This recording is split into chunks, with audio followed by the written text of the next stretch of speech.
the 7-strand beading wire is really simple since it is easy to thread onto and easy to cut just with a regular pair of cutters or even a pair of scissors. Now sometimes when it comes out of the package you're going to notice it might look a little bit twisted or this doesn't make a nice line. All you have to do is just press your fingers firmly together and kind of run it through by your fingernail, and you'll see this is definitely going to straighten it out. But you do have to be careful not to get a deep kink into it because it might be difficult to get back straightened out again. So what I'm going to show you now is to go ahead and make a toggle bracelet using our crimping pliers to do the crimp tube this time. So first of all, I want to measure out my beading wire to about 10 inches.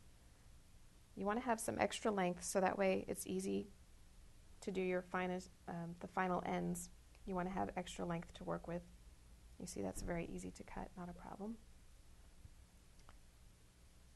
And I'm going to go ahead and show you how I do the crimp tube with the crimping pliers. So here I have the tail end, a thread on the crimp tube, and now I'm going to put on 1/2 of the toggle end, thread back up through the crimp tube, and then pull out a tail that's maybe about 1 inch or so. You don't want anything too long. And you see how this loop is getting smaller towards the finding. So I'm going to push my crimp about as close as I can up to the finding. Now using the crimping pliers, these have 2 different notches in it for closing the crimp and pressing it together. The inner notch here is going to form the crimp into a U shape, and then the one more towards the end tip is going to fold it over again so it forms a tighter little crush. So beginning with the inside loop here, I'll turn this to the side a little bit. I'm going to crush this and it's going to form that crimp into a U shape. There we go. And then you turn it a little bit, and now going into the first notch, I'm going to press it again, and it's going to take the U down to a smaller cylinder. So now I have a nice tight crimp. You can always test it by doing a little tug. And at this point I can go ahead and just thread the beads on directly over this tail end. There's no need to trim this.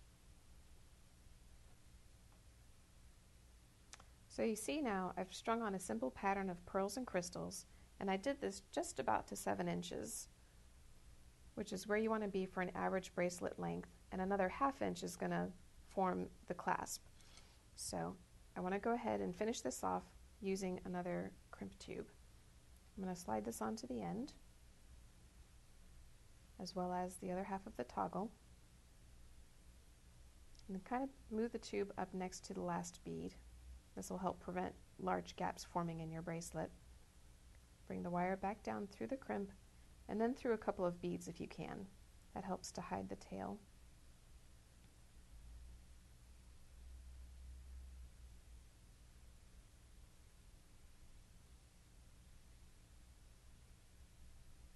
Here we go. So you see it's got that loop forming again, and I can kind of just gently pull this.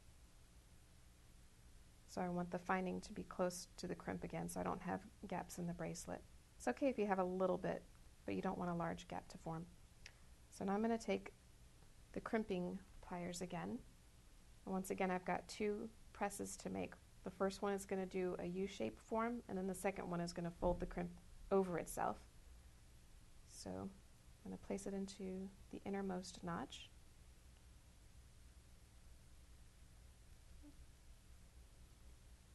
And gently press it. Now the crimp is formed into a U shape. I can turn that a little bit. And I'm going to capture it in the very outermost notch. Press it again. And before I cut this tail off, I'm going to give it a little tug to make sure it's secure. This is holding. So I can go ahead and trim off the excess with a pair of cutters. Just go as close as you can into the bracelet. Do a little trim. And here's the completed bracelet.